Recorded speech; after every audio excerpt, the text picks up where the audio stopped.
il n'y avait pas des forces là-bas.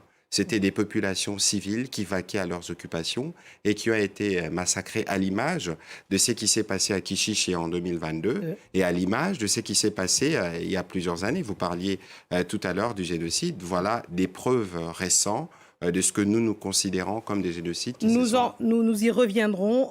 Pour l'application du cessez-le-feu, il y a aussi la question des Ouazalendo, que dites que d'ailleurs ce sont des patriotes, soutien de l'armée Ce sont effectif sur le effectivement de terrain. patriotes. Alors, où en est, parce que ça fait partie des demandes des Rwandais, où en est le désarmement des Ouazalendo? D'abord, il faut qu'on arrive à bien expliquer, parce que lorsque nous adhérons à la communauté de l'Afrique de l'Est en avril 2022, il y a un processus qu'on appelle processus de Nairobi, qui est piloté par le président kenyan Uhuru Kenyatta.